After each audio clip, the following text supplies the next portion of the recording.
Welcome, O wanderers of the wavelength, to the inner sanctum of the Chilluminati.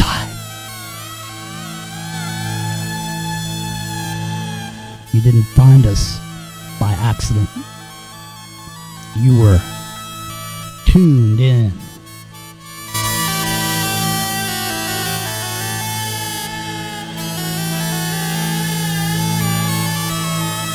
Behind this veil of shadow and signal, we gather, not to follow, but to question.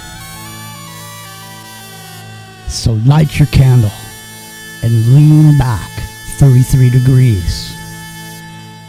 Close the blinds and forget what they told you was real.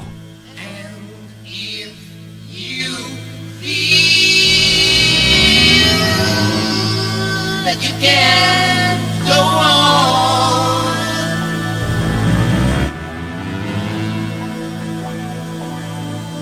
And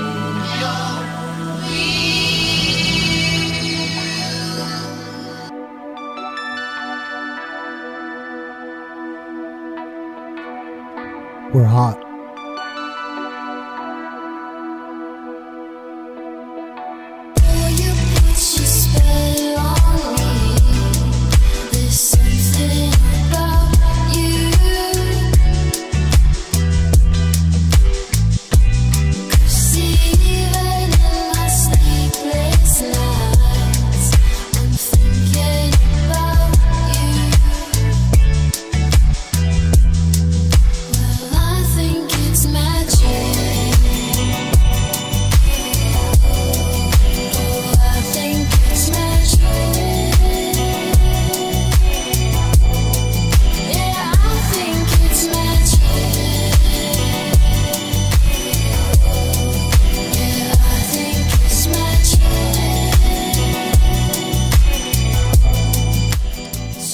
It's Saturday night. It's Ground Zero Plus. My name's Jimmy. Welcome into the inner sanctum.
The light and the shade.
steps with every step I get further, yet I can't escape now.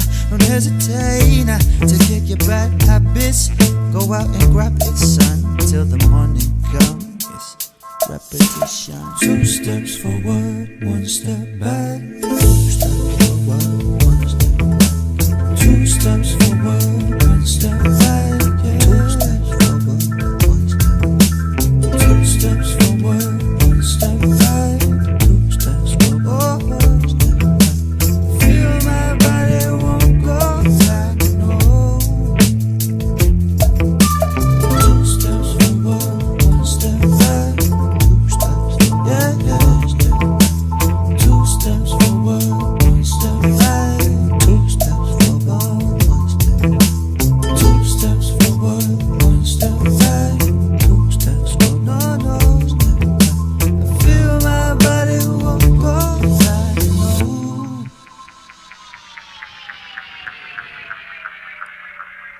Isaac Chambers on Ground Zero Plus. My name's Jimmy. It's a Saturday night. Chilluminati. Secret space somewhere in the ether place we call Ground Zero Plus. Every Saturday night, 8 o'clock Pacific.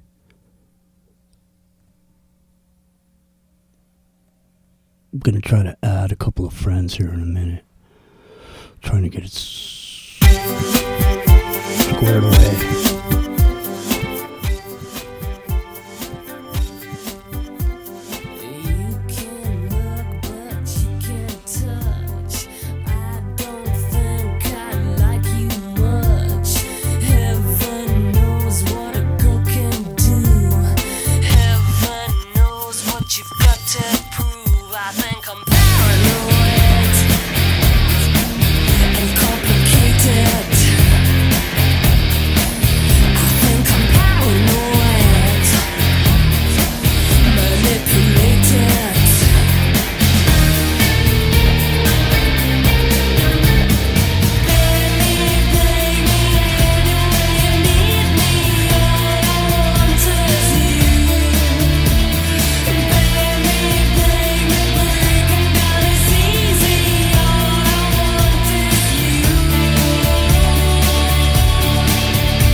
Can you hear that music? I can, Jimmy. Can you hear me? Yeah.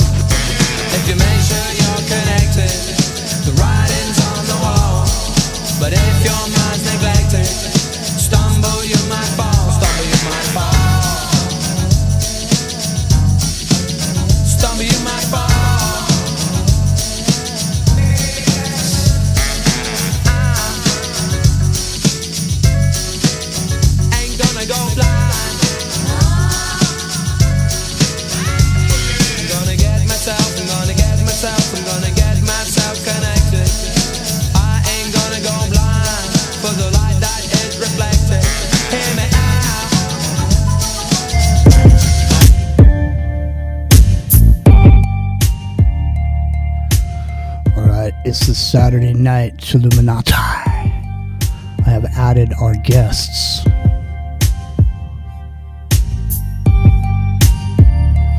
sit back.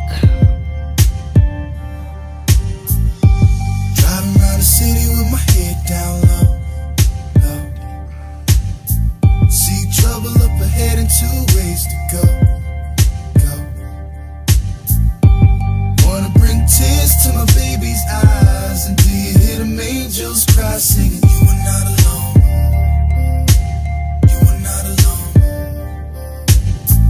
Hey, can anybody hear me? Is anybody out there?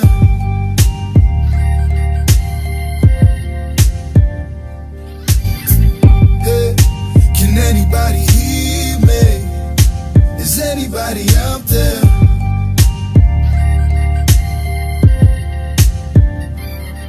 Yeah, left lane, eyes low, cause I'm nauseous. Right now I'm lost, drifting away in the darkness. Echo, echo, echo, echo. I got the devil in my bloodstream, and I'm so high, but it just won't go away. Too much stress, my hands keep shaking, death knocking on my chest. Can't let it rest, flashing lights down the road. Feel like there's nothing here left that can save my soul. Hope they playing my songs when I'm dead and I'm gone, cause I don't know if I'ma make it home. So now I'm just driving around the city with my head down low. Well, we've been joined by a close brother of mine, a good friend, and someone that I love, John Brisson, and S90. I love you too, S90. And you're also a good friend. So what's going on, John? I saw that you got your channel back online on YouTube, and I've stopped by, checked out a couple of shows recently, or presentations, I should say. Yeah, Jimmy, I'm glad to be back on Into the Microcosm with you, brother. Yeah. So, it's, I'd love to be on more often. It's you just, should be. The late nights get to me. The late nights get to me out here in the East Coast, Jimmy. I know. So, I know. But I contacted S90 and said that I was going to stay up to make sure that I joined you this evening, because it's been a while and I miss you, man. Yeah, I miss you too. So how's everything going, man? How's the family doing? Everybody's doing good? For the most part, yeah. Just trying to struggle by like everybody else is, you know, in the Donald Trump's economy, right? Yeah. I'm glad to be here. I catch myself listening from time to time, brother. Yeah. Shout out to Epic out there. Shout out to Rio. Yeah. I still haven't heard from Rio from the flooding in Jersey. I hope he's doing all right. Yeah. So I don't know, because I haven't heard from him. So he didn't show up last night. And it's not. I mean, he never not shows up and then doesn't call or whatever. So we'll see. It's only happened once before, but he was flying or something. I forget, but we'll see. Hopefully everything's all right. We'll see. Hopefully everything's going okay. I checked in on Billy, make sure, because the flooding was happening in NYC, but the Bronx is a little bit higher up in elevation. So he was doing okay when it was flooding up there too. Yeah, I'm sure he's doing fine. You know, he's up high in his building too, so I think he can, stay cool or just float away later. You know, so by the time it gets up there, you could blow the blowable mattress up and be ready to float off out the window. Sometimes, John, I wish I could just float off out the window, especially what's been going on. No, I've been doing a lot of work on specific subject matter for like a couple of months now. And it's just, the level of what has been discovered and what is going on, what's actually online and working as we speak is absolutely mind-blowing. And it's even, it's one thing to talk about it, but it's another thing to like realize what it actually is, and then know that what's going on around you at every given moment in this modern world is and the future that we're moving into. Obviously we're moving there, and obviously the political situation the way that it is, and we pointed out when Trump got in, immediately we pointed out the technocrats, we pointed out immediately the JD Vance, Peter Thiel thing, and we see that we're launching headlong forward into the new 2030 program with cryptocurrency and the bills that just got passed. We see a lot of stuff going on, from a technological standpoint, and then obviously the adding of Palantir into the government's system. We're at a spot, and I guess potentially it could be a bad spot, or it could be a good spot. I guess it's a blessing or a curse, John. So, John, is it a blessing or a curse? I would say it's likely a curse, Jimmy. I want to give you a shout out, of course, with cognitive liberty, making it into the common vernacular. You were the first people I've ever heard discuss it, so I want to give you a little pat on the back for that. I don't know how you feel about Elon Musk literally ripping off your book, but give you a pat on the back. Give me a pat on the back, brother. Give you due props as you deserve it, sir. Hey, I went over to Elon Musk X. And when he was talking all that shit about starting a party, I went over on his X and I posted the Cognitive Liberty Bill of Rights on there. I said, if you're serious, man, here's something right here. He didn't say anything. There wasn't one comment, I don't think, on that. I mean, me and S90 watched it. I think he got in touch with you to let you know that there are people just outright just ripping your cognitive liberty. All the hard work that you have done and bringing it out and everything and discussing it, just straight ripping you off. Well, the thing about it is, John, is it's mostly that, we're past the point of being able to control it anymore. I mean, when we first started talking about it, we at least at some point maybe had a chance to do something. But I mean, at this point, it's already. I mean, I'll give you an example. This will blow you away. Well, not really won't blow you away, but it's just an example. I was in the bathroom, in the bathtub, and my iPad was in there. Okay? And I looked up something about some insurance. Okay? Mm-hmm. Then it came out here on the show computer. And I started setting up for the show. And every time I clicked on a YouTube video, I saw an ad for insurance. But this computer has nothing to do with my iPad, and this computer isn't even signed into any of my Apple accounts. Well, I'll give you one. All right. I keep the GPS off on my phone. I went to Sprouts and saw Mikey's Vegan Hot Pockets. Okay. Didn't say it to anybody. Didn't even think, I thought it, but I didn't say it, didn't speak it or anything like that. Never mentioned it at all. Okay. Mm. I get home, I pull out Facebook, and the first ad I get is for Mikey's Vegan Hot Pockets. It's unbelievable. I mean, now there's a documentary out. It came out, I'm not sure how long ago. It wasn't too long ago. Maybe a couple months. I have it here. And but I didn't know. Did you have something specific you wanted to get into? No, I mean, we could talk wherever the conversation goes, brother. All right, well, I'm down with it. The first thing I was going to talk about was what's going on with crypto right now, Mm-hmm. and what's moving into the future. And there's a couple of I got a video, but we don't have to get into that right away, because this other thing I have here, this documentary, is literally, I mean, it's like a bunch of the shows that we did. It's all packed into one presentation with legitimate people, scientists and whatever, basically validating everything that we've said on here about how we're moving into the future. And I'm trying to get out of this call and go to my chat, but for some reason I can't get out of this call on Teams. It won't. I wanted to ask you, with your frustration, how are you enjoying Teams over Skype, Jimmy? You enjoying it? No, I'm not enjoying it. No, you're not. It's horrible. Yeah, it's horrible. It is. No, I've snapped once on the show over the past little while. I actually almost lost my temper, but I kind of did, but I didn't. So, but yeah, no, it's frustrating. I know. Especially when you put a bunch of work into stuff and then it doesn't fly or something, and everything comes to a grinding halt. Because like if you're in the middle of a conversation and all of a sudden you got to deal with some technical issue, it's hard to even keep track of what you were even saying in the first place by the time you come back to it. It's like right now, I don't remember what we were talking about a second ago. They forced you on a worse platform than they already had. Microsoft already had made. You know what? Teams. We never had any problems with Skype at all. And we even, in the beginning, when I first started this show, when you played music on Skype, it sounded like shit. No internet radio show could play music. When they did, it was making a bunch of noise. It's all...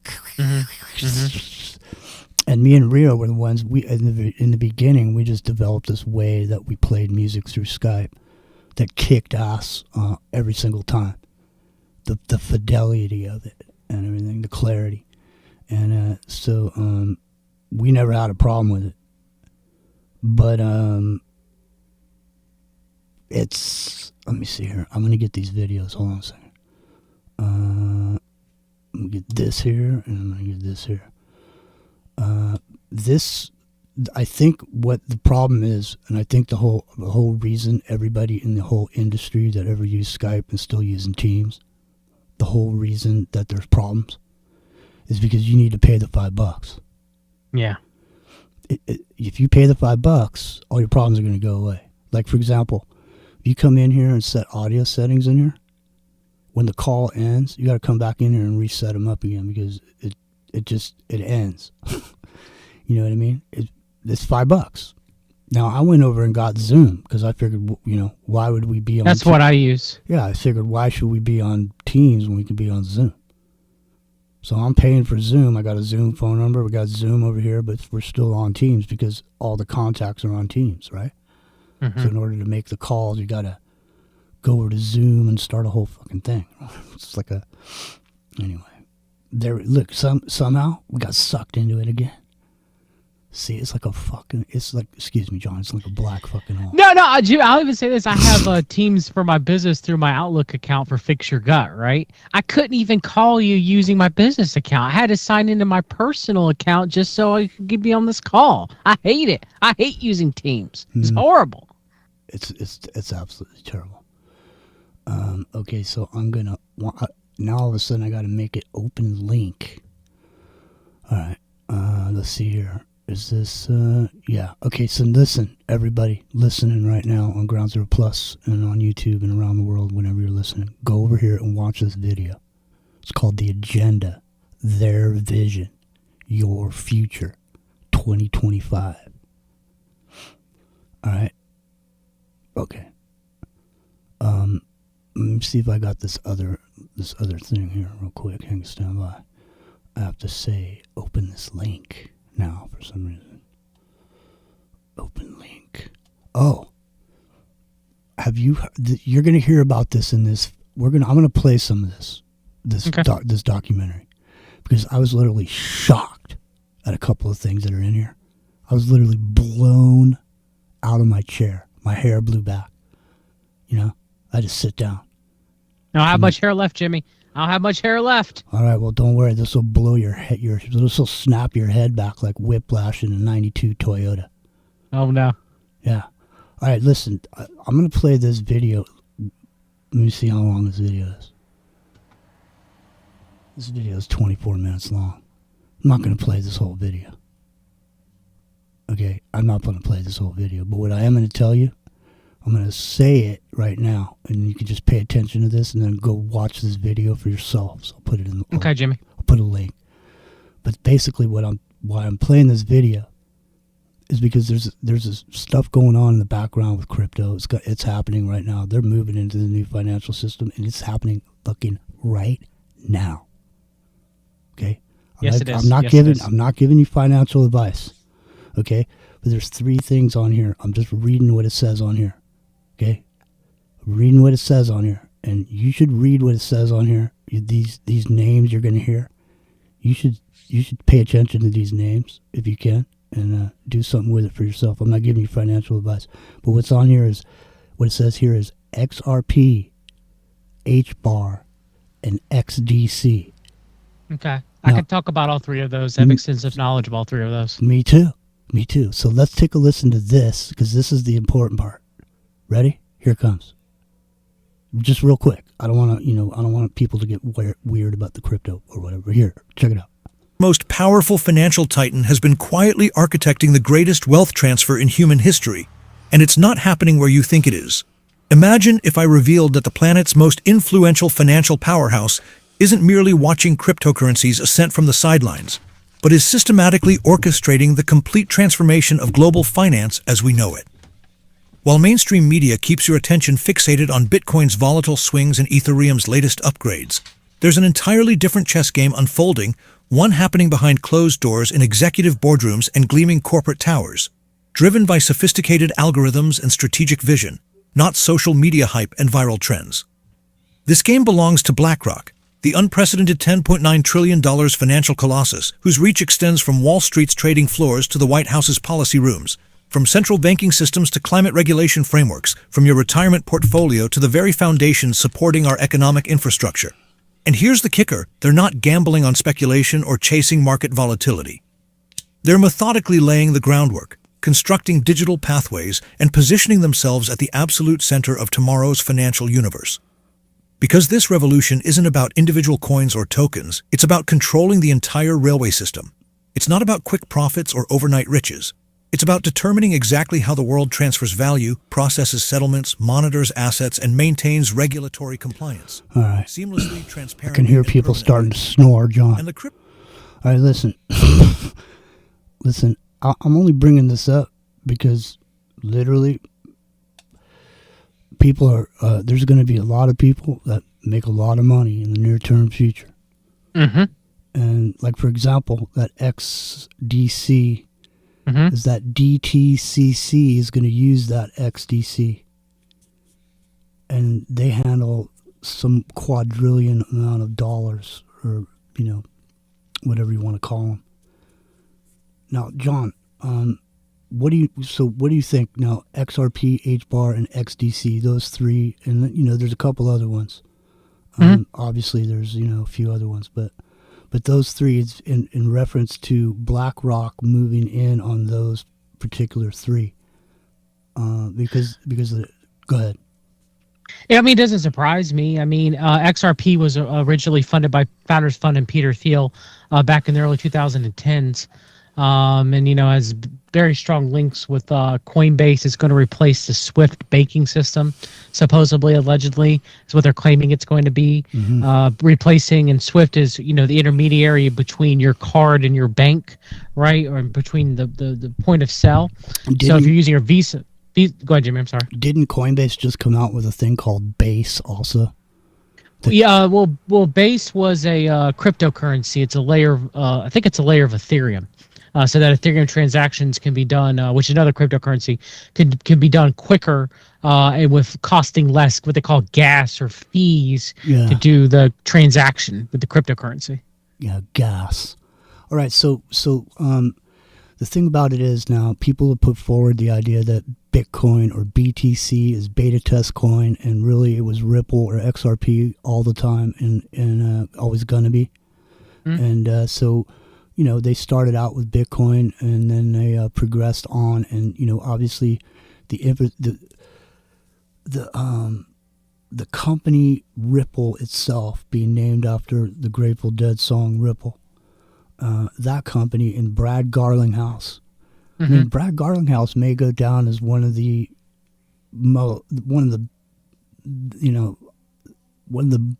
brilliant CEOs of all time. Because look at what they've built over this period of time while this lawsuit was going on.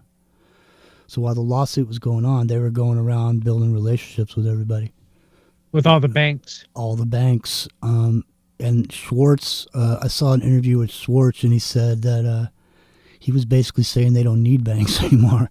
He said, hey, we went after the banks. It's a sexy headline or whatever. He said, but the banks themselves, all they wanted was a sexy headline. They actually didn't want what we had to offer because we were going to, they wouldn't be able to translate the benefits to their customers without losing their customers to Ripple itself. So they were saying that banks wouldn't be able to offer. They wouldn't want to get not take that profit of what it costs to move money. Yeah, and you have the update of the FedNow programming system and ISO 222. Yep. And so that all plays in line. I mean, I believe that the future quantum financial system, which me and S90 have done shows on with my friend Ryan from Real Sports and Music History, we believe that it's going to be a basket of cryptocurrencies. There won't be one central CBDC. So how they'll sell it to you is through decentralization, quote unquote, even though it will be centralized. It's funny they're calling it decentralization, but it won't be. They'll give you a basket of government-approved cryptocurrencies that you're able to get paid to approve from. I believe Bitcoin will be one of them. I believe Bitcoin was always a Fed coin. You have Satoshi Nakamoto, who I believe was likely J. Orlin Grab. He was later killed or retired off to an island or whatever. He was a Discordian. The feds have been controlling Bitcoin ever since. So listen. So this stablecoin legislation that just went through, where it didn't allow the CBDC here. And it allows stablecoin, but the thing is, the stablecoin has to be backed by something. So if your stablecoin has to be backed by treasuries, or commodities, or commodities, it's got to be backed by something, and you got to have liquidity. So you can't just it's got to be you got to have a shitload of liquidity to move that kind of money. Mm-hmm. So the way he set that up. Because a lot of the rest of the world is going with the idea of a CBDC, but that thing is issued by a central bank, just like the dollars that we have now. Now, I brought this up last night. Look I'm a believer in crypto moving forward is going to be the thing. It doesn't mean I'm a believer in crypto or I think crypto is great or whatever. And if there's a way for people, regular people, to know about something and be able to get in on it and make a little bit of money, I think that's a good thing for everybody. The thing is that what I was bringing up last night is it's still nothing. It's just like a fiat dollar. It's nothing, because until it becomes something from what it is, it's nothing. It's fucking ones and zeros, John. It's air. Correct. It doesn't mean shit. If you say Bitcoin's worth $110,000 and I pay $110,000, then fuck, Bitcoin's worth $110,000. But the point being is that if you do somehow make money with crypto, would you say, John, because we don't give financial advice, but if you were sitting on your back porch dreaming of the day that you somehow you made money on crypto, would you think that you would take that profit and immediately buy some tangible assets like gold or property or building? Of course, because you don't know how much it's going to be worth the next day. And there's cryptocurrencies that I would believe would be the ones that I would invest in. XRP, which I think is going to be a government approved cryptocurrency, XLM, which is Jed McCaleb. You mentioned HBAR, which is Hedera Hashgraph, which have their own partnerships with SpaceX and Elon Musk as a DAG. You have Reserve Rights, which is my number one, which was early backed by Peter Thiel. And Reserve Rights is being used right now in Venezuela. If you go download the app on your phone, it'll come up in Spanish. It's used in Venezuela for people to survive, kind of using the RSR stablecoin. You should actually, if you could, Jimmy, pull up the RSR website and notice that it talks about tokenizing everything, which I believe is the quantum financial system, which has been pushed forth by the Durst family. And so everything has a digital ID number. So everything is tokenized. Everything has a value that can be assigned to the blockchain. Anything anything, your labor, your property, anything that you own, any commodity, any service, literally anything can be tokenized and put on, get aside a digital value and put on a blockchain, which is what reserve rights says to do. And I also are offering DTFs, which are like decentralized ETFs. So that the average person would be able to invest in a DTF. Your grandma would be able to invest in a DTF. Well, there's talk that that there's going to have to there won't be able to be retail custody of crypto. That you'll have to have institutional custody because some of these cryptos are going to be worth a lot of money. The XRP institutionalized crypto that you're able to get a hold of, actually the stock of Ripple. You have to be you have to be an institutionalized trader to get access to the stock. They claim that's actually where the money will be made for people that invested in Ripple. Yeah. The true money. Yeah. Now, so I didn't want to get into that whole video, but basically the point is that HBAR is going to be necessary to move money. Correct. Which is why Elon Musk is heavily invested in using it. And XLM's another one, and we pointed out it looks like Saturn. And there was rumors last year that he was going to use that for money on his satellite network. That Starlink. He's going to use XLM to move money on Starlink. And then that's when I looked at it and I noticed it was a Saturn symbol. Didn't Grok recently say that it was imagine itself to be Saturn? Did you see that? No. It did, yeah. No. Someone posted it and Elon Musk confirmed it and did a emoji of a star, like a Saturn star, like a star with a Saturn, like a ring. So and confirmed it. So XLM is less than 50 cents right now. That's a steal. HBAR is 26 cents right now. Still a steal. Quant is another big one that's going to be really big. If we're talking about new world order coins, they're going to be part of the quantum financial system. Quant, HBAR, XDC, XLM, XRP, reserve rights. I'm not saying that like all of these coins are going to make it to the basket that is available to you. Which will be used. It'll be whatever you want. So, in other words, correct. For example, let's say you have some XRP, and you're going to go down to the store. When you go down to the store, you're not going to be spending your XRP. You're gonna buy stablecoin with your XRP, and then your stablecoin is going to buy that shit. Correct. Yes. Or pieces of your stablecoin in micro payments. Now, we pointed out on the show, and I don't know if you've gotten into this on over there, John, but that Schwartz and them built in the 402 into the internet, right? So there's already a 402. You get a 402 error. Yes, is because it's a payment. It's a payment system that's already been piped into the internet. It's ready to go right now. So there'll be micro payments. So, for example, you want to come over to we read the documents and shit. You want to watch a video? Yeah, you watch it. But it's going to, it'll cost you by the second. Because it's tokenized. And you're talking about Web3, Internet 2.0. Right. Exactamundo. Now, the other part of it is, too, is the security of it is all being, as you see with the smart ID, you see everything is being manipulated to, come together all at the same time. You see all this ID stuff going on. You see all this, Rio did some reverse speech on Tulsi Gabbard, and she said that everyone was going to get their eyeball scanned in August. So watch out for the eyeball scan, John. But yeah, did you see? Did you say they're going? You see where WorldCoin and Sam Altman were thinking about partnering with Reddit, so you could be an anonymous user on Reddit, still be anonymous, right? But you have to scan and get your WorldCoin and your WorldCoin wallet to be able to post anonymously on Reddit, right? They have your bio identical, retina scan, but you can still post anonymously, right? To have your internet passport, exactly. Jimmy. Yeah, because they don't save that data, man. They never save the data. Remember that.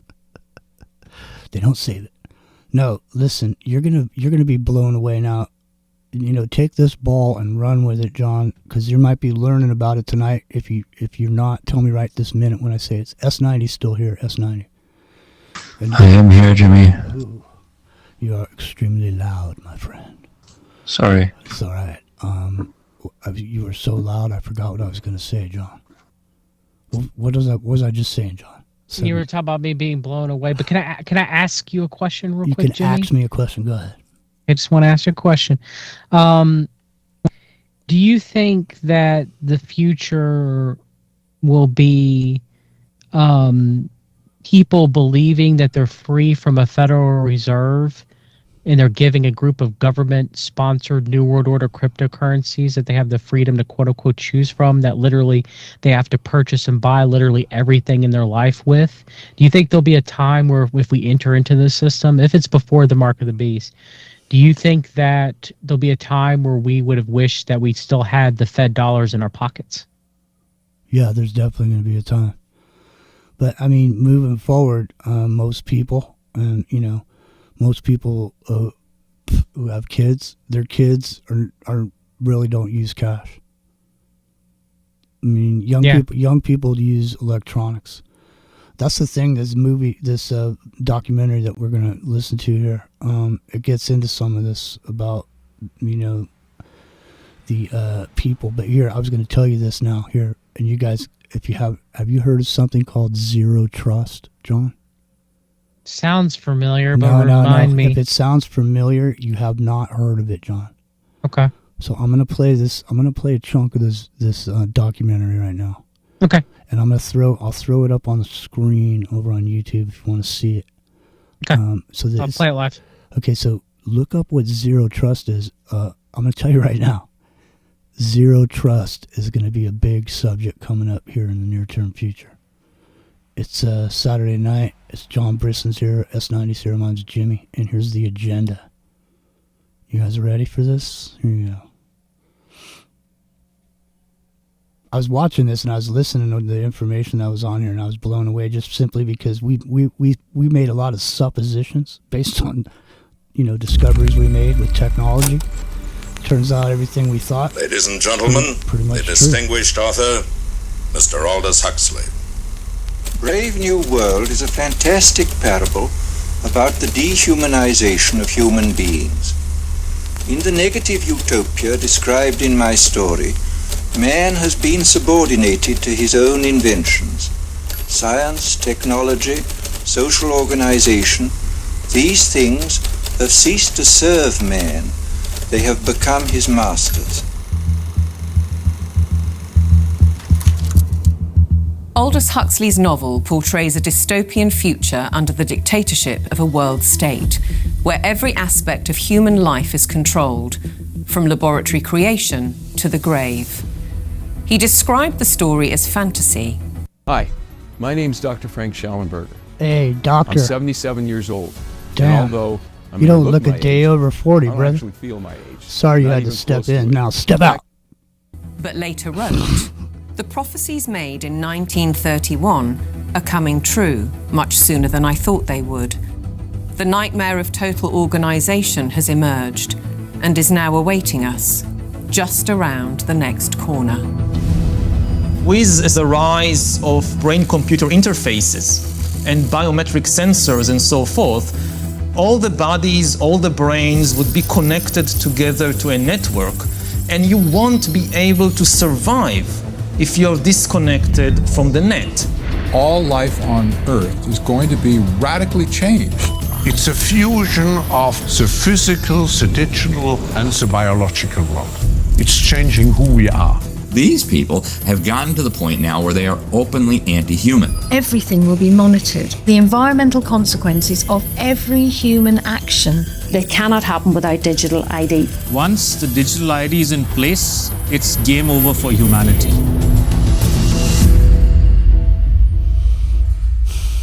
Once the digital ID is in place, it's game over for humanity. The ideology of a world dictated through science is deep-rooted.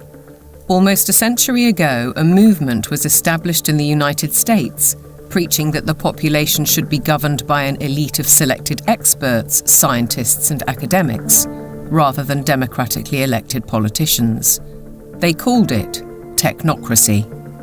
These engineers and scientists from Columbia University promoted what they thought was going to be the replacement for capitalism and free enterprise.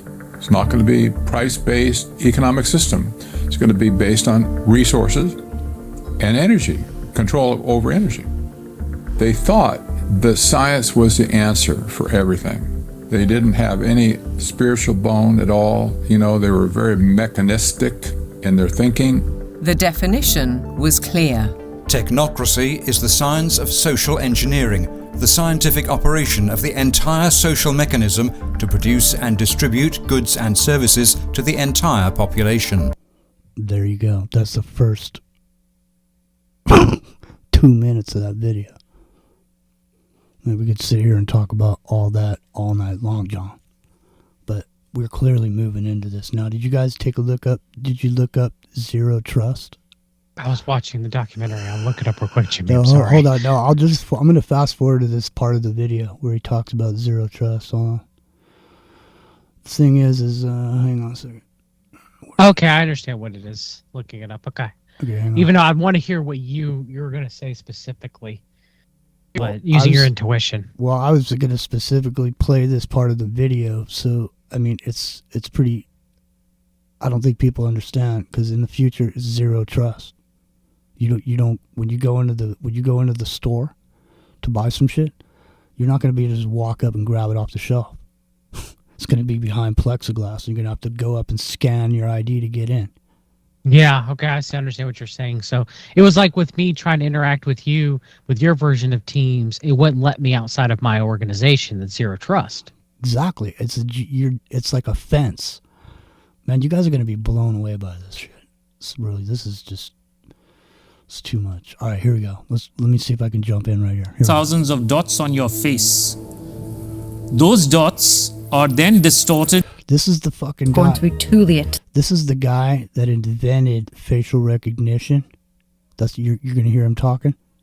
This is the guy that invented it, and he left and moved to Montana. He quit. He moved away from the Silicon Valley, moved to Montana. And this is him talking about private. For younger people, often it's the case that they like technology, they're completely au fait with it, they enjoy it. So they don't see the dangers that technology can bring because, like a drug dealer does, you feed people, low levels of drug where it's all fun. And then later, when you have them addicted, you feed the hard stuff and that destroys their life. So in a similar way, all of this technology is currently pretty much nice, but when the central bank digital currency comes in and the control comes in and the censorship systems, then the younger people will realize all too late in many cases that they've walked themselves into a trap.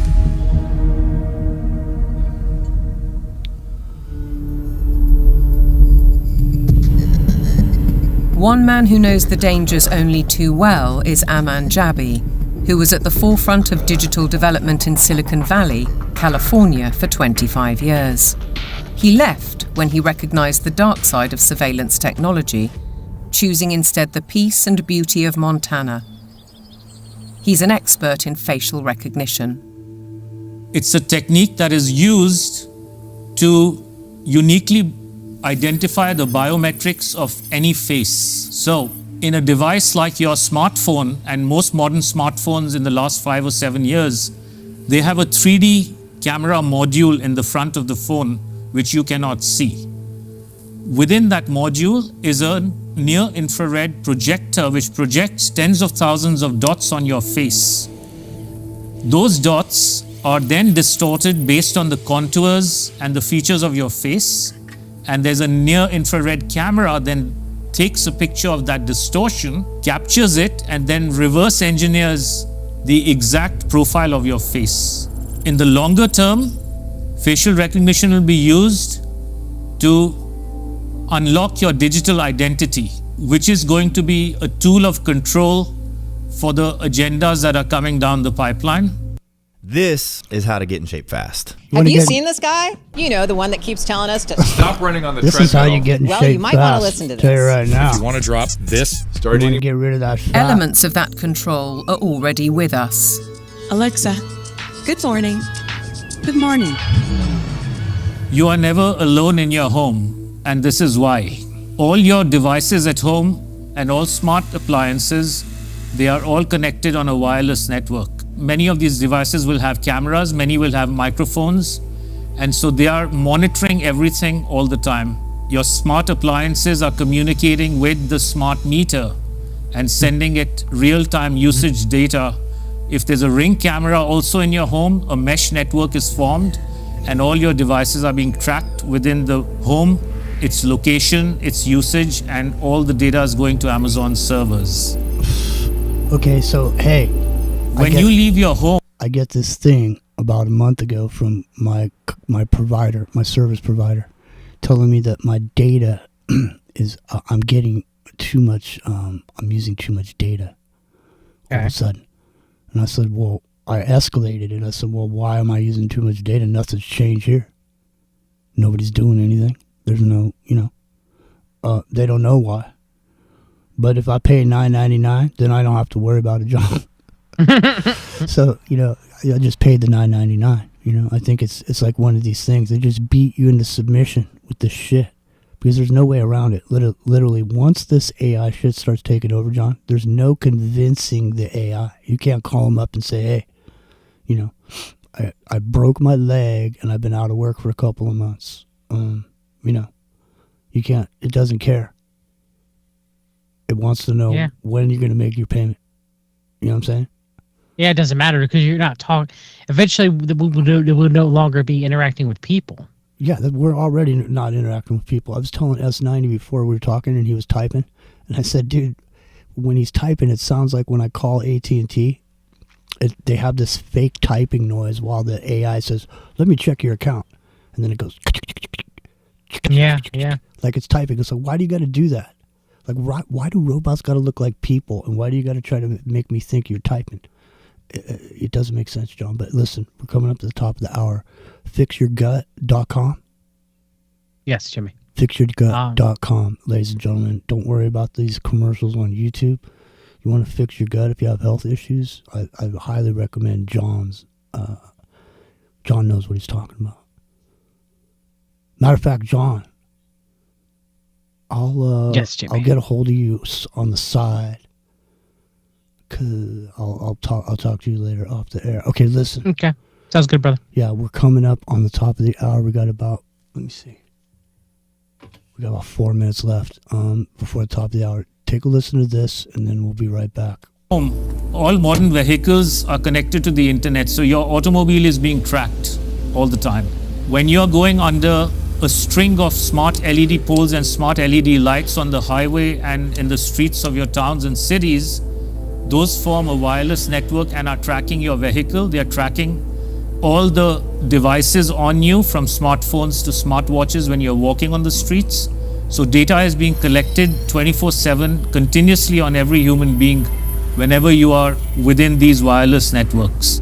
And it's obviously not good for health also because of all the electromagnetic radiation. In the long term, the plan is to pretty much lock up humanity in smart cities, which is kind of a superset of a 15-minute city. They've sold all the state and local governments and countries that smart cities are about sustainability and the good of the city. But in reality, the language from the UN and WEF and their white papers is all inverted. So, their monitoring is really about limiting mobility and no car ownership. Yep. Right? Surveillance, control via LED grid is why the smart lighting is there. That's right. Control by LED grid. Dude. You know what I'm saying? It's everywhere. Seriously. It's going to be ubiquitous.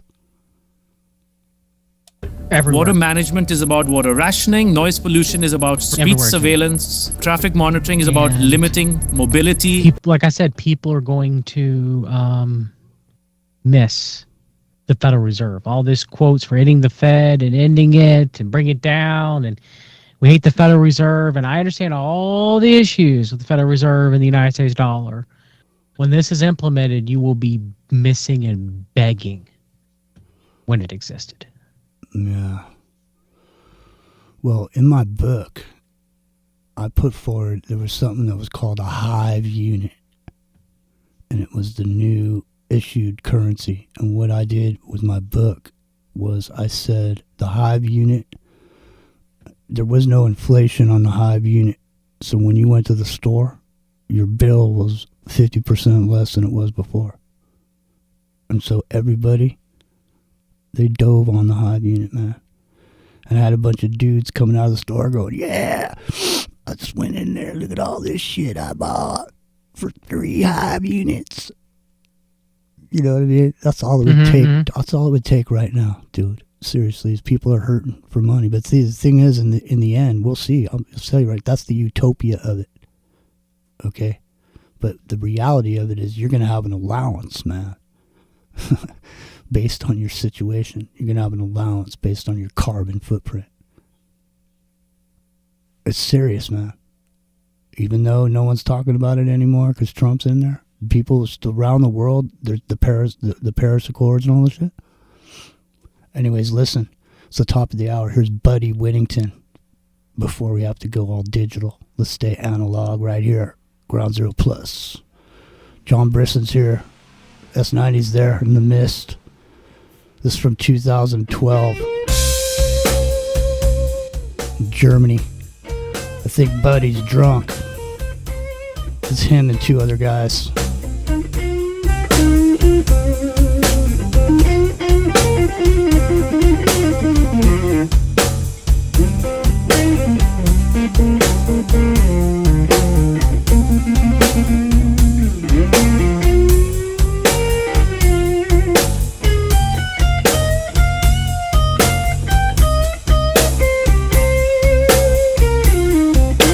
Ground Zero Plus.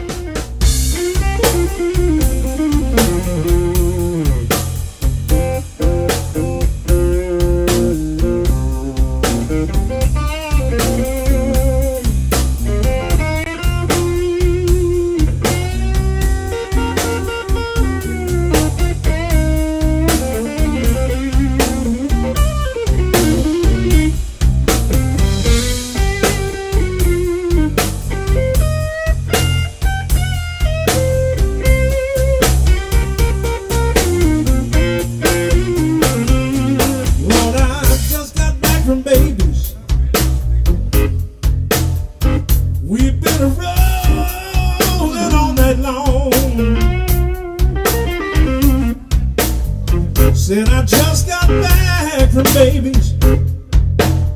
We've been rolling on that long.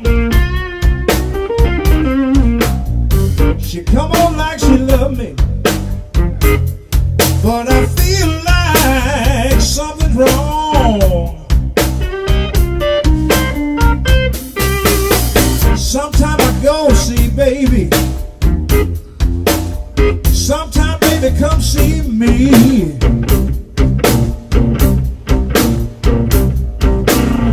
Sometimes I go see baby. Sometimes baby come see me. I got a funny, funny, funny feeling. I ain't the only man she sees. I think she's hanging around a rusty drain.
listening to.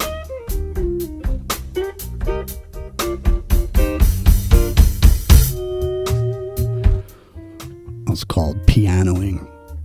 He got quiet, John. Here with S90. It looks like I see Epic Journeyman's over there. Oh, Epic! Yeah, he raised up in there. I saw him. I can add him here, get him in the conversation. I don't know, man. There ain't gonna be no more Buddy Whittingtons.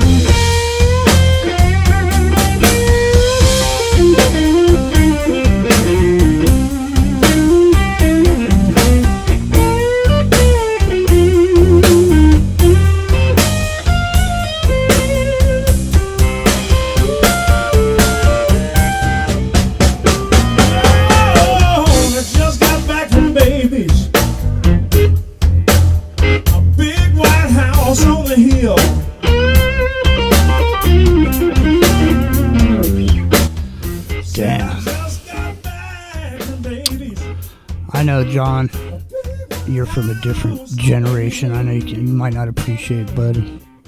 No, I appreciate it. I'm a different generation, but I still appreciate the passion. The passion. I know. Well, see, I see in the future there'll be no blues, John. Everything will just be gray. Everything won't be bad and it won't be good. It'll just be the way shit is, you know. All right, listen. I'm gonna play this song here. I'm gonna try to drag Epic Journeyman in here, and then we'll come back with some more of this video on the zero trust. Because listen, think about it.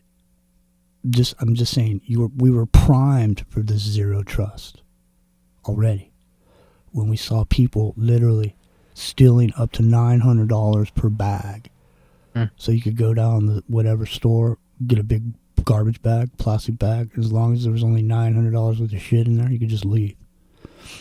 And so obviously people stole, and companies went out of business, and people lost money. So is anyone really going to complain? Like, for example, when you go in the store, there's not going to be no people in there because you're not going to pay cash. You're not going to need anybody to ring up your groceries because you're just going to throw it in a basket, and then when you get to the end, you already paid for everything. In other words, you're going to pay for it every single time you grab something. You're going to pay for it right then. Just like this 402 thing on the internet with micropayments. Wasn't the Amazon store like that? The Amazon Marketplace, Amazon Fresh? Mm-hmm. Amazon is a key player in this already now. Did you know there's cameras and price tags at Walmart monitoring people's facial expressions and so forth? Yes. That's a trip, man. All right, listen. Let's try to connect this guy and get the show on the road, John.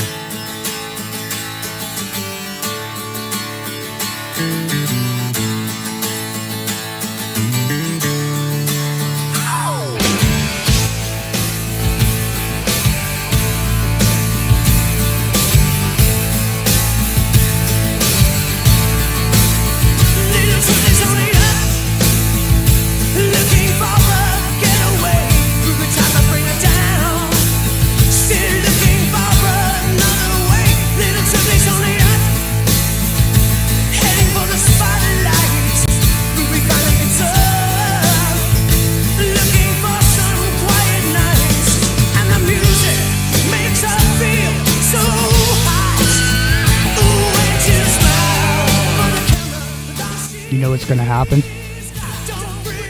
This call's going to end because I don't see the place to add anybody now, and I see this 56 minutes, and this call will end. So I will call you guys back. Sounds good, Jimmy. Let's just hang up, and I'll call you guys all back in a second. Sounds good. All right.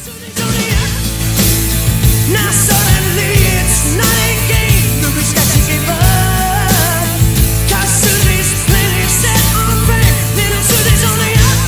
Casting couch appointments made, Ruby's gonna hang around to make sure Susie's okay, and the music makes her feel so hot.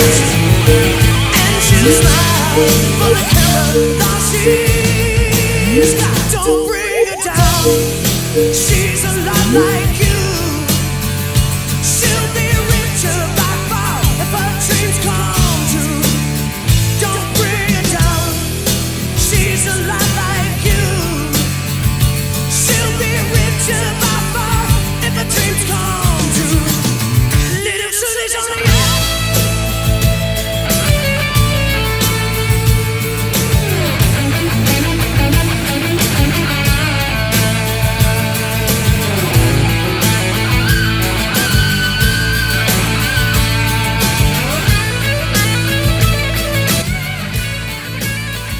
It's not letting me add more than 2 people to this call. Epic Journeyman, call me on Zoom. 831-337-8711 is the number to call. I just clicked his name and it says calling.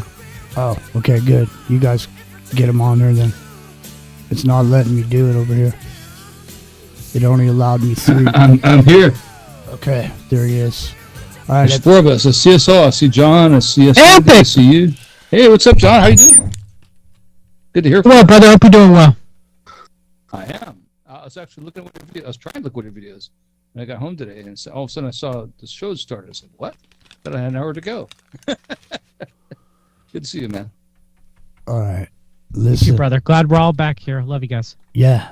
Listen, what we're going to do is we're about to get into this here, Epic Journeyman. So just stand by. I'm playing some audio, and you can listen to it here. But look up something, unless you know, look up Zero Trust. So that's what we're about to get into. Here we go. It's into the microcosm. It's Chilluminati on Saturday night right here on Ground Zero Plus. And then, of course, energy conservation is all about rationing heat, electricity, and gasoline. Another concept one should be familiar with is called geofencing, and think of it as an invisible fence around you where you cannot go beyond a certain point, and that will be related to your face recognition, digital identity, and access control. Your smart contracts software can turn off your digital currency beyond a certain point from your house. Our world has been turned into a digital panopticon. That means you can be monitored, analyzed, managed, and monetized. Surveillance capitalists are already making billions of dollars selling our information to big corporations, because this kind of detailed knowledge enables them to predict and influence our behavior. Worse, our children are being exploited. There are a lot of board games and other games that are already in the market and have been for over 2 years that have cameras inside and underneath these LED screens that are observing and scoring and emotionally calibrating the faces of all the children. So are all the iPads that they use in schools. They're all manipulating children's behavior by rationing heat, electricity, and gasoline. They can bet on groups of kids whether they're going to be successful or not, whether they're going to become computer scientists or environmental engineers. So children have become essentially a commodity. I got to back that shit up because I want to make sure you heard that. Did you hear this with the cameras and the screens? I mean, you know, listen. Billions of dollars selling our information to big corporations, because this kind of detailed knowledge enables them to predict and influence our behavior. Worse, our children are being exploited.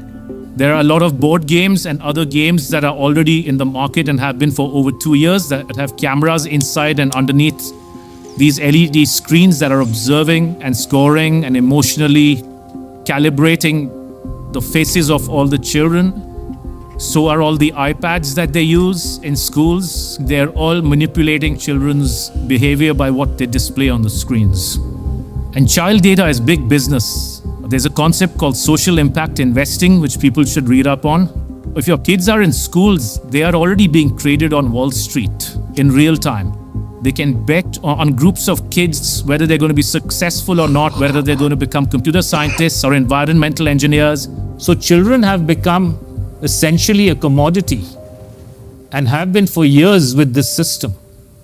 And once it's fully in place, it is going to be used to fully control the behavior of children as well as how they behave with respect to, diversity, equity, inclusivity, etc. It's true. It's what's going to happen. Now, I got to skip through this here. But so far, I can't skip through, so I got to mute it. And here we go. So I'm going to mute it, Epic Journeyman. Now, we're about to get into the zero trust. I'm just building the case here because I don't want to just jump into it. I want everybody to fully understand the level of shit that's going on here, because we've been putting forward a lot of information about behavioral adjustment and harmonization of society through these methods and through these technologies that are fucking in your shit that you don't even know about. And it's monitoring you every single second. Your eyeball, the way everything moves. Stand by. Here we go. Listen to this. Classrooms have robots that analyze students' health and engagement levels. Students wear uniforms with chips that Emotionally calibrating the faces of all the children. So are all the iPads that they use in schools. They're all manipulating children's behavior by what they display on the screens. And child data is big business. There's a concept called social impact investing, which people should read up on. If your kids are in schools, they are already being traded on Wall Street in real time. They can bet on groups of kids whether they're going to be successful or not, whether they're going to become computer scientists or environmental engineers. So children have become essentially a commodity and have been for years with this system. And once it's fully in place, it is going to be used to fully control the behavior of children as well as how they behave with respect to, diversity, equity, inclusivity, etc. The Chinese have already gone one step further. classrooms have robots that analyze students' health and engagement levels. Students wear uniforms with chips that track their locations. There are even surveillance cameras that monitor how often students check their phones or yawn during classes. These sensors pick up electrical signals sent by neurons in the brain. The neural data is then sent in real time to the teacher's computer. We've been drawn into this digital spy network in the name of convenience, connectivity, safety, and especially entertainment. The 3D world of cyberspace creates virtual lives that are often more exciting than reality. Why is this technology being developed? It's all for the culmination of this digital prison from which there will be no escape after all the switches are turned on. The critical switch would be the introduction of those digital IDs and central bank financial control, a world of zero trust. Zero trust is based on a simple principle. Never trust, always verify. Zero trust is a protocol that is implemented by cybersecurity companies. And what it really means is we don't trust you and you have to prove who you are all the time, 24/7. So think of it as going from a world of implicit allow to default deny. In tomorrow's world, once zero trust is implemented in, say, retail, everything will be behind plexiglass doors with a 3D camera, and it'll only be unlocked through your digital identity and facial recognition if you have the available carbon credits in your digital currency. If you've reached the limit of your allowance, it could be access denied. This would apply to fuel, to travel, to meat and dairy products, to clothes and other consumer goods. Because everything in life could be valued by its carbon footprint. Even access to the internet could be denied. So the new world of zero trust is really a world of locks. It's like an inverted prison. You are supposedly free to roam about, but everything you want to access is behind lock and key. It's an inverted prison. You can walk around in it, but you can't go in there unless you can unlock it, John. And I don't know. I don't think you're going to unlock it without that facial recognition. No. What happened to Epic Journeyman? He's trying to call in. Can somebody ring him back? Because I can't. I think we lost him. Yeah, but I can't. Here he is. He's back. I'm trying to pull him back. Okay. Yeah, I'm back. But I couldn't hear any like the sound you're playing.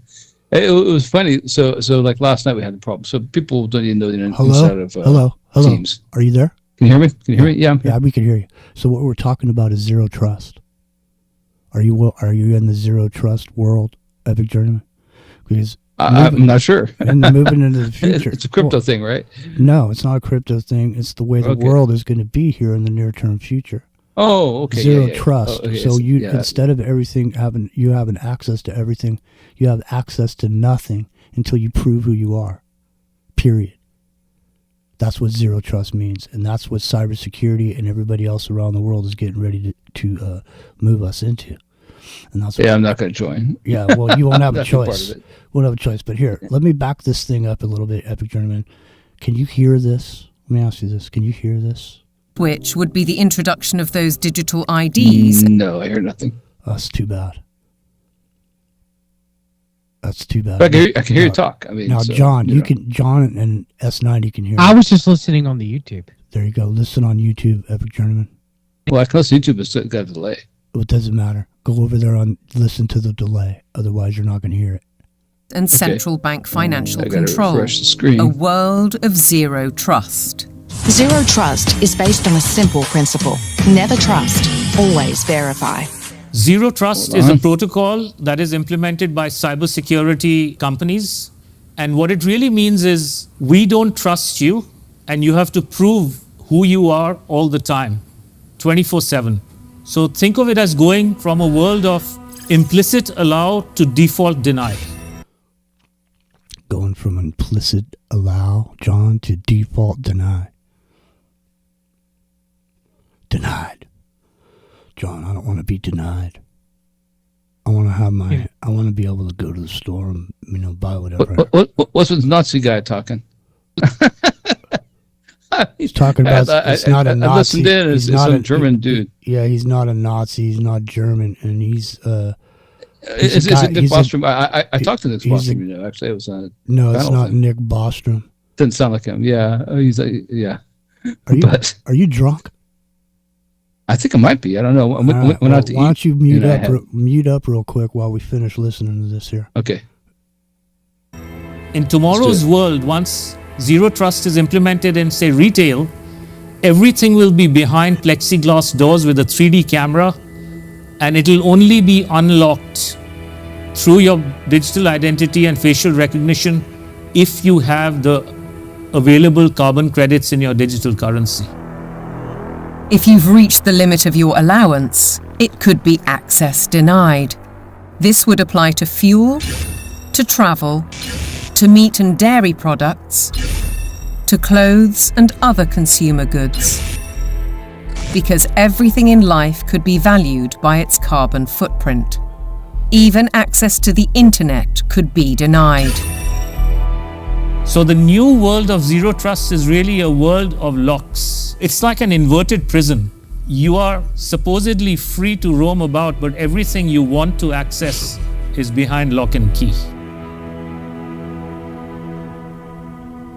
Imagine making $453,000 as an affiliate marketer. Imagine that shit. That's all you're gonna do is imagine it, and then go pay this dude like $69.95 and take his class real quick, if you want. But no, John, John, help me, man, help me, brother. S90. Yes, Jimmy. We haven't heard from S90 all night. And it's because Hey, Jimmy. Because me. Is my mic better? Are you there? Yes. Is my mic better? Yeah, you sound great, man. Okay, good. Right. Sorry, I didn't want to blow anyone's ears out. No, so S90, zero trust, man. Are you cool with going down to 7-Eleven and having plexiglass doors? I'm sure, these guys are making a big deal about your carbon footprint. And obviously, we've talked about on the show, John and S90 and Epic Journeyman, about how in the past, the way to drop the borders and tax individuals and have the world be a one world is to be able to tax the individual based on their carbon footprint, which that didn't fly right. And so people forgot about it. But apparently no one's forgotten about it over there at the WEF and over at the... That's Technocracy, right? Yeah. Right, yeah, no one's forgotten about that. So we're moving into that Epic Journeyman. Now, this video that you should definitely check out, because before you got here, I was letting people know that, someone put together a documentary explaining and putting together a lot of the technologies and suppositions that we made, just system integrating here on the show about what we thought was going to be happening, and apparently, we were pretty much right. This guy that you're hearing talking, he was from the Silicon Valley, and he's one of the people that invented facial recognition. So he moved away to Montana, and he popped in just to do this interview with this lady. His name's Amon something. I'll get his name. It goes under him when he's talking. Hang on. Advances in science, including AI, bring great advantages to the world. They can enhance and improve human endeavor in almost every walk of life. But you don't have to be a scientist to see the flip side. Is everyone there? They're constantly monitored by facial recognition cameras that are able to instantly put a face to a name. Yeah, now the Chinese are also ranked, given a mark out of a possible 950. We're playing the audio for the video. So if you can't hear it, if it's quiet, it's because we're playing that. You got to watch it on YouTube so you can hear what it's saying, man. Hey. Hello. 50 points. For now, the number is a sort of Jimmy, bank credit rating, keeping track of... What'd you say? I can hear you, Jimmy. It's Teams, everybody. It's Teams. No, can you not hear... We love Teams, man. Can you not... We all love Teams. Can you not hear the video, John? I was listening to it on YouTube. What about you, S90? Do you hear the video? Yeah, I just had to unmute YouTube again. Sorry, guys. I thought you were fetching a video to play, not playing it all. All right, well, obviously, now, Epic Journeyman, everyone else is listening on YouTube, so it sounds like the vote is you need to listen on YouTube. And so good. Since there's a delay, every time I stop it to tell you to listen on YouTube, it stops everything for like 5 minutes. So go listen to it on YouTube so I can play it all the way through without having to stop it and then have the delay. Yeah, I'll just wait for you to cue me up. Yeah. All right. Just listen on YouTube, man. There you go. Everyone's spending habits.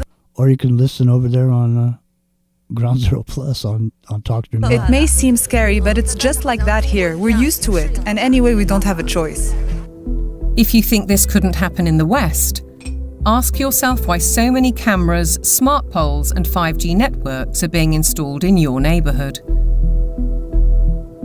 In London, the police are using facial recognition surveillance. Sainsbury's is already experimenting with AI. Thank you for waiting. The cabinet will now be opened. In UK railway stations, surveillance is being tested to collect travellers' data. And in Oxford, these barriers were installed by the council under its so-called 15-minute city plan. They were removed following protests. But look at what's replacing them in these quiet... Cameras everywhere. All right, listen. We only got about 30 minutes left. John, I don't want to keep on with this video. You guys can go watch this yourselves over there. The agenda, their vision, your future. 2025 is the name of this. This is only 12 minutes of this video. No, 22 minutes of this video. And believe me, later on here, it gets pretty intense. Even Catherine Austin Fitz is all up in here. Oh, John Birch Society speaker with General Michael Flynn, Catherine Austin Fitz. Jimmy. Yeah, exactly. She's up in here. You know what I mean? Yeah, I know what you mean. I've been covering CMP Fitz, both me and S90 have for a while now. I know. So you guys are the only people that do. Which is why, you're not a household name. You gotta put that bulletproof vest on, Jimmy, just like everybody here in this chat does, right? Do you remember when we were on TFR and you and I, we were going to do this Monday roundtable with me, you, and a couple other people, and they didn't show up. but me and you did it anyway. And what we did was we pointed out how the CMP had a list of these Christian high dollar donors that they all passed around, and we started mentioning names. And we started mentioning, I think we mentioned Brooks Agnew or whatever. And, Go Crooks. And then we got thrown off of there. It's true. It's a true story, Jimmy. I got something for you. Pat Boone, man. Pat Boone. I mean, that was the thing. Hold on, let me say something to Jimmy real quick. Jimmy, I got something for you. All right, you ready for this? Yeah. Josh Reeves backed Donald Trump for the 2024 presidential election and said that he was bucking his masters at the CMP because he had enough of Biden. Imagine that, Jimmy. Imagine that. That's unbelievable, bro. Well, we get older, don't we? What's the name of the girl who's the wife of the keyboardist from Journey?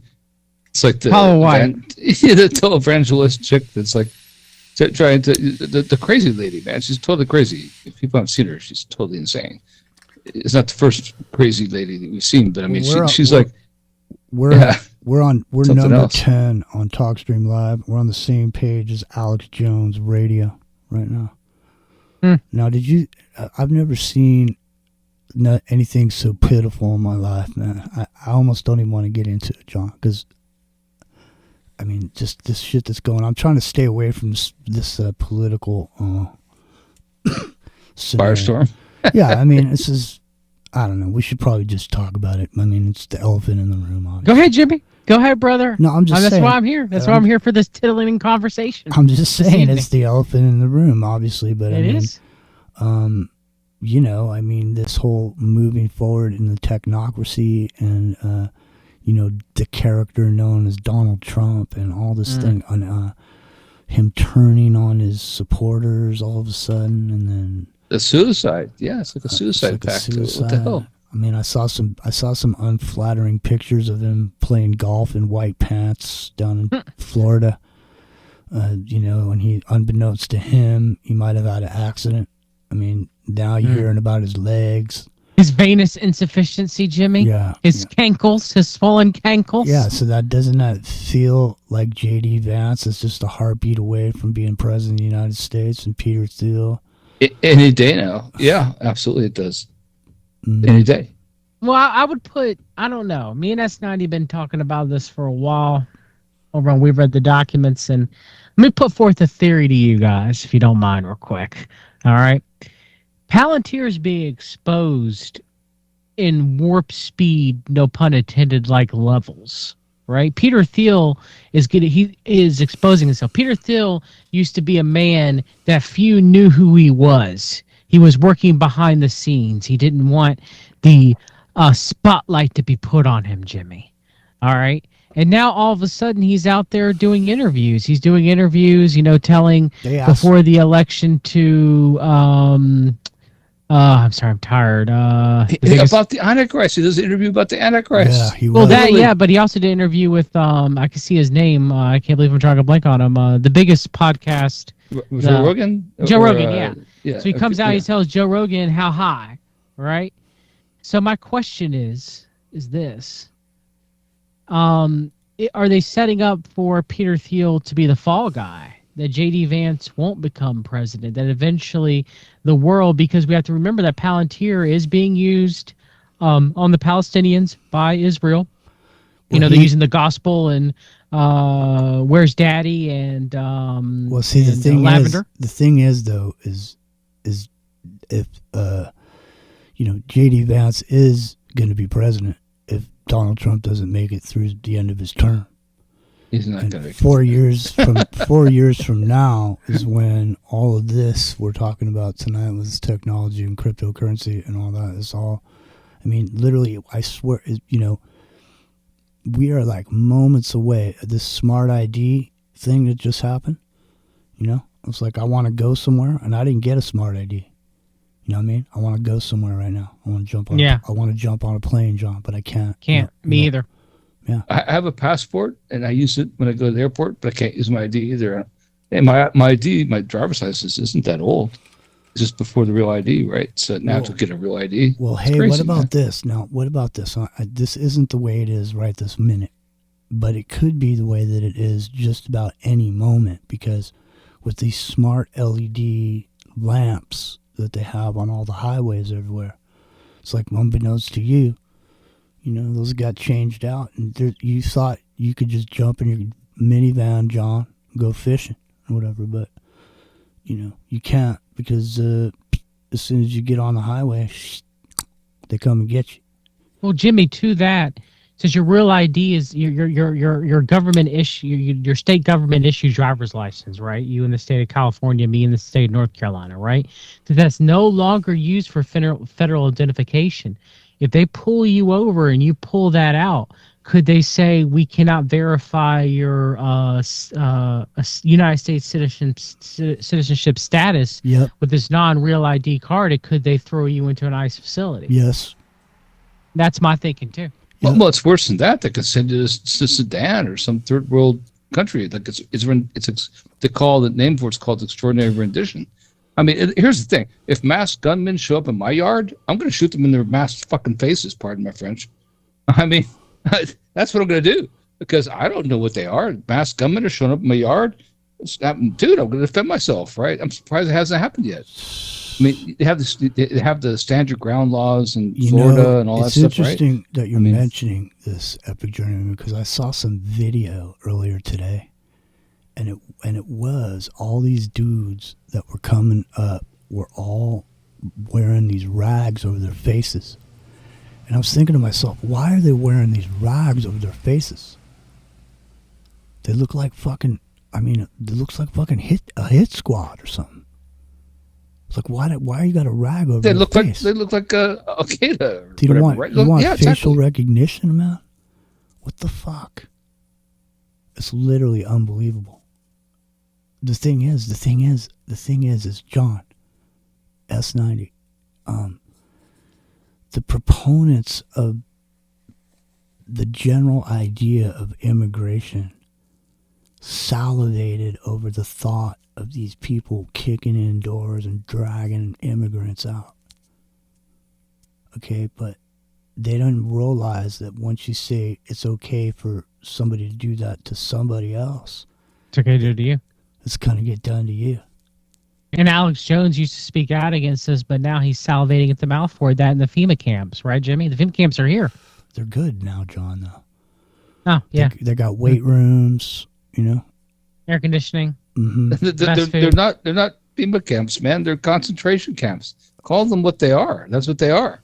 I mean, my God, man. I mean, I can't believe we're letting this happen to us at all. Like I said, they show up on my property, they're getting shot. They are. I mean, I'm not a violent guy. But masked gunmen show up in an unmarked van trying to kidnap my neighbors or me or somebody else. They're freaking getting shot, man. Well, listen. Okay, it's the right thing to do. It's not even debatable, right? I mean, I don't know what they are. They're not wearing their badges. They're not showing their faces. They're not announcing who they are. They aren't driving They're American Gestapo. Yeah, what the F, man? No, you come on my land. You come on my property. You try to knock on my door or break it down with your flashbangs or whatever. The thing is, listen though. The thing is like it said in this video. Right now, everything's cool or whatever. But in a minute, it could be that. Well, they said you can't. You can only government buildings. You need the smart ID to get in there. But they're here in airports and stuff like this. But you could go in the stores and you could do everything else. You just can't go in there. But what if all of a sudden they start adopting that everywhere? What if it's like, you know what? If you don't have a smart ID, you can come in my store. How about that? Because I need to know, boop. Now you're in there. Your smart ID. Boom. Your smart ID's got to be tied to your bank account, shouldn't it? But John, when you come in, shouldn't you go boop, boop, boop? Go ahead and look. Today, facial recognition went online in Dubai in the last couple days. Saw the article today. There's a video I have the video on my... I can honestly say, of all the places I've ever been in my life, I was most impressed with Dubai. Dubai is freaking awesome, man. Everybody should go there. If you got a chance to go. I mean, I'm not saying what they're doing is right. That's wrong. I'm just saying, like, as a city, what a city can be, it's like the Federation from the 23rd century, man. It's awesome. Strong amount of artificial intelligence right there, though, Epic. All right. No, I'm not saying it's good. I'm just saying, like, Okay. when you go see it, it's amazing. Like you see what society can be, and you're like, well, why are we so effed up here in America and still like 50 years behind everybody? What the F, man? What kind of look American at are it. you? It's amazing. All right, listen. Now, Epic Tournament, go to YouTube now because we're about to listen to video.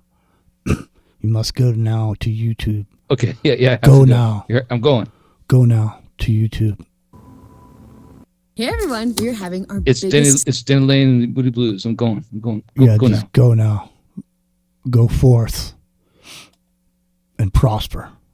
All right, listen. Here Look them in the eyes and tell them you're doing all you can to stop the spread of COVID-19. Stay home, protect the NHS, save lives. These are, in fact, very nasty and very vicious techniques which were deployed against the public of multiple countries at once.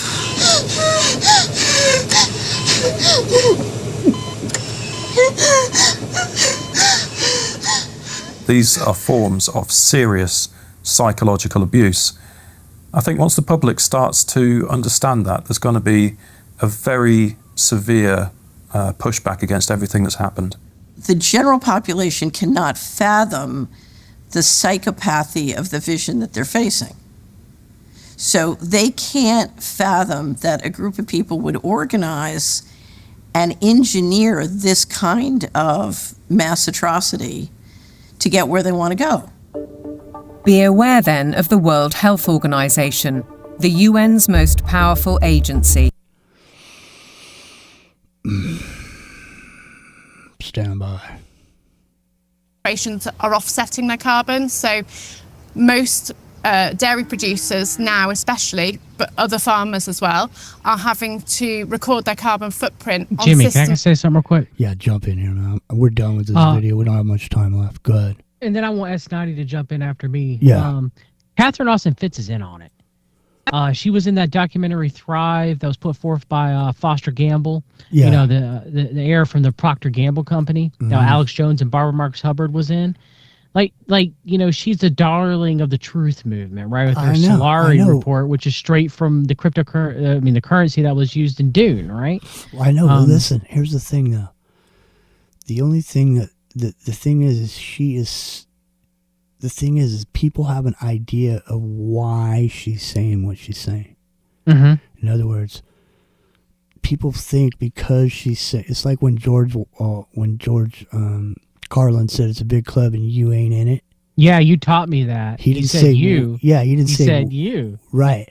It's the same thing with her. What makes people think she's blowing the whistle is her tone of voice. Other than that, she's just saying what she's just telling you, just like George Carlin was telling you. And but the thing is that anybody who was somebody that has some sort of a recognition, John, like her, because she was somebody somewhere at some point who had some relevance. When someone like that shows up in the alternative media, they become part of the program. In other words, Alex Jones used to do the same thing. He'd milk some asshole that was in some administration, but because he was an actual official person, he'd bring him on there, and then that would give him some sort of credibility because of that guy's background or whatever. The same thing with her. You know, you bring her information to the table, no one's going to really argue with it. But yeah, you're right. She's basically saying what it's going to be like. She reminds me of like Aldous Huxley writing A Brave New World, right? He was in on it all. He wasn't warning people. He was just saying this is what's going to happen.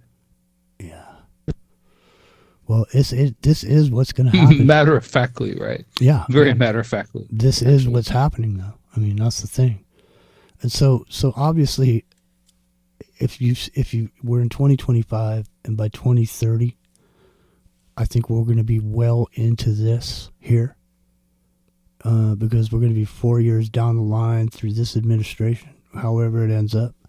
And I personally think J.D. Vance is a heartbeat away from being the president of the United States at any given moment. Seriously. But anyway, 2 or 3 months at best. I'm telling you, man, it's just, this isn't going to survive. The way it's going right now, no. And the thing is, John, if I'm sitting here in Epic, if I'm sitting here with my typewriter and I'm writing a story and I'm banging on those keys, I'm like, ding, ding, ding. And you remember how the bell used to ring when you Yeah.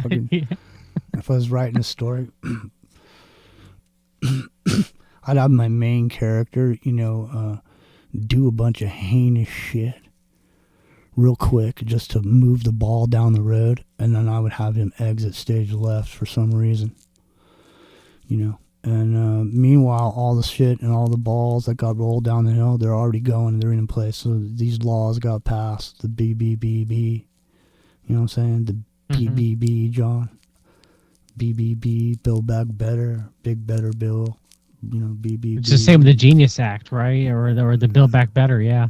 I mean, it's all part of that. You and Epic and I did a show on the Antichrist a long time ago. My money still is Trump. If he doesn't die in the next few months, it's him. Well, listen. It might be, man. I mean, that's the thing. Like imagine he gets, God forbid, that he gets shot, right? And he has his grievous head wound. It's the only thing in prophecy is missing, right? But he lives because he ends up being, Neuralink brings back his mind better, bigger and better. It's built back Trump better, right? He ends up linked to the entire internet with this AI link that links him to Grok. He can Grok everything, and all of a sudden he's not stupid anymore. He has everything. I mean, imagine that. Like now he is the Antichrist, right? I mean, and what if he can't die? Like it's like the plot of Zardoz. People forget that the Zardoz 1970 whatever movie it was, 72 I think. They couldn't die. That was the whole thing.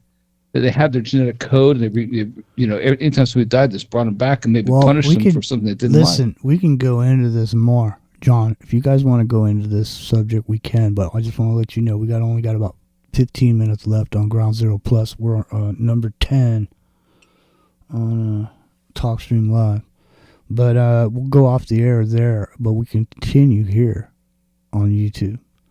So you're welcome to join us over here if we have to go. I think we'll have to go a little bit over because we're not going to. If you guys start getting into this, John, I know there's a lot to it. And I mean, I can come back next week, Jimmy. We don't have to get into it now. If you want to discuss it next week, I can come back. All right. Well, no, I can't. I'll be out of town. It'll be the weekend after. It'll be the week after next. All right. Well, you just let us know, and then we'll just come back and we'll get more into this. But no, so you have some time, and we were talking earlier on the show about some of these potential cryptocurrencies, and one of the things is those ones that we mentioned to you. Those ones are compliant with this ISO 222 thing, which is going to be required. And if you're not compliant with that, like all those meme coins and shit, that stuff's all just going to be over there like those NFTs or But none of them are actually approved in the Clarity Act, right? Which is very interesting because in the Clarity Act, we have Bitcoin, Cardano, which is Charles Hodgkinson, and we have, I think, Ethereum. But one coin that they thought that was kind of partially verified for the Clarity Act was Solana. Now, Trump's Melania memes were on Solana, offered through there to Trump cards. Trump's cryptocurrency was offered on Solana. And imagine you're selling your soul, right? That's what you call Solana, the cryptocurrency. You're selling your soul for Trump, right? And so, that was a partially validated cryptocurrency according to the list. XRP was not. Wait. Back up, John. The partially validated sell your soul coin. I mean, yes, just think about this for a minute. Soul was partially validated. XRP was not validated by the Clarity Act. And Doge was mixed validation, which was quite interesting. So I think it was only Bitcoin, Ethereum, and Cardano, which Charles Hodgkinson's very much in with that Jackson Hole crowd, right? S90. Elon Musk did his fireside chat from his Jackson Hole cabin. So I mean, we'll see. I mean, I do believe XRP is on the list. I think it's one of the chosen ones, but it's quite interesting that the Clarity Act did not give the nod to XRP like most people thought it was going to. Instead, it gave the nod to Bitcoin, Ethereum, Cardano, and then gave a partial nod to Solana and a mixed nod to Dogecoin. It doesn't matter. It absolutely it's still does. it's just interesting to me. I know, but it absolutely does not matter which ones are called out in the Clarity Act, because the ones that have been moving is XRP took the #1 spot in the top 100 for 2 days. It's true. That's true. It's been soaring. And Ethereum was #2. Now Ethereum was #1 today, and Bitcoin was down #3. And XRP, and the amount of money that's being spent, which would be a signal for the altcoin season, because the money would be flowing from Bitcoin to Ethereum and then to XRP and the major alts, and then to the minor alts, the microcaps. Usually, it's how it's done. Well, apparently, this regulation, this ISO 222 thing, what that is the language that they're going to use to move money in the future. Yeah. And so the reason it doesn't matter what it says on that Clarity Act, because if those people are not speaking this language, then they're not going to be moving money in the banking system. Agreed. That's the bottom line. I just find the Clarity Act interesting. It is, because I think it's a bunch of propaganda, and kind of moving people's beliefs of crypto. There was all the people in Congress that voted for it, they all went and they knew which ones were in there, and they all went and bought some, and then they put the Clarity Act through. So when it got clarity on which ones to go buy, they all made money. That's what I think. Insider trading, absolutely.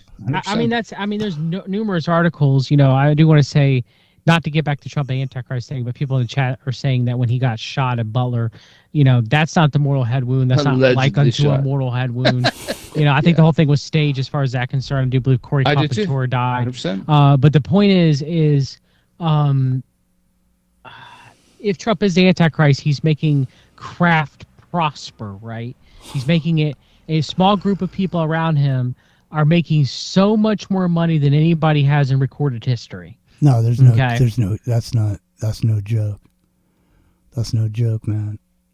Seriously, money is being made, and money is about to get made. I'm telling you right now. True. Some people are going to make some money in a minute. 99% staking annual percentage return on Trump's cryptocurrency, Jimmy. Do you trust it? Justin Sun's the #1, the creator of Tron, the #1 owner of it. I don't trust trust it, Jimmy? Here's the thing. Every time I think of it, I think of another 12-year-old goal. Hey man, here's what I think. Man. If it's not ISO 222 compliant, then to me it's nothing but junk. So what do you think is going to happen to USD1 and Trump's stablecoin? What do you think's what's all that business with World Liberty Financial? Right? I don't know, but I do know this. Whatever he's up to with his stablecoin, his stablecoin has to be backed in treasuries, so he'll have to buy a bunch of treasuries for his stablecoin. Supposedly, and he'll have to have a lot of he's going to enter an agreement with Binance, and he who's the creator of Binance? I'm tired. There's going to be a Ellison, right? Ellison. No, not Ellison. It's not Ellison. He's Chinese. The guy who bought all his coin. Yeah, that's right. No, not Justin Sun. He's Chinese, the creator of Binance. I can't remember his name. Anyway, he's going to get a pardon from Trump, it looks like. The guy who ate the banana he bought for Chang Peng Zhao? No. Yes. CZ. Yeah. It's not easy. So he's going to get a pardon from Trump, it looks like. Which also they were reporting today, Jimmy, did you see that Sam Bankman-Fried, they were floating a pardon for him? Well, he's going to pardon Ghislaine Maxwell too. Of course he is. I mean, this is also in front of our face. It boggles the mind, and I don't understand why we're just not thinking about it the way we should, because he's going to. Of course he's going to, right? He's going to pardon the BitDance guy. He's going to pardon the Chinese guy. He's going to make sure that they buy up, TikTok and from the Chinese the way they suits the Chinese because it bought him out. He's going to make sure that they, do all those other things. Of course he is, because he's a corrupt mofo, man. He is. He is. Like every worst thing you can imagine, that's exactly what he's going to do. John. Why wouldn't he? John, Jimmy. Tell everybody where they can find you. Yeah, you can find me. We've read the documents on YouTube, fixyourgut.com for all your alternative health coaching needs. I also released my book, Fix Your Mitochondria, if you're having any energy issues, fatigue issues. Just released it, my second book. Thank you for having me on, Jimmy. I'd love to come back, brother. I've thoroughly enjoyed it. Yeah, come back in a couple weeks, man. We'll do, brother. We'll talk about the Antichrist. All right. There we go. There goes John S90. Thanks for being here this weekend, man. No problem, Jimmy. Glad to be here as always. Epic Journeyman. Good to see you. And I'll be back. I'm writing songs, bro. That's what I'm doing. I'll be back in the morning with Sunday Morning Wake and Bake. Thanks for being here, everybody.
This one's for all the Canadians.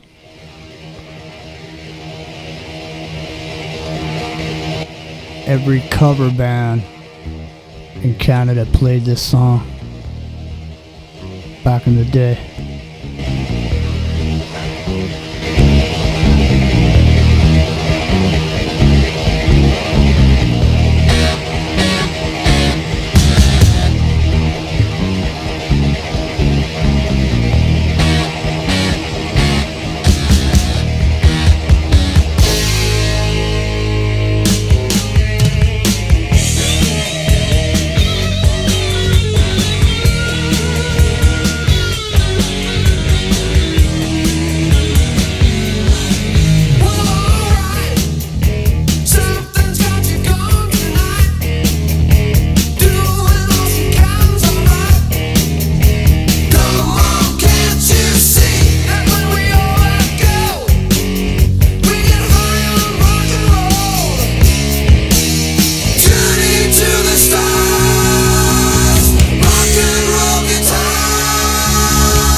We'll see you next time. It's Ground Zero Plus.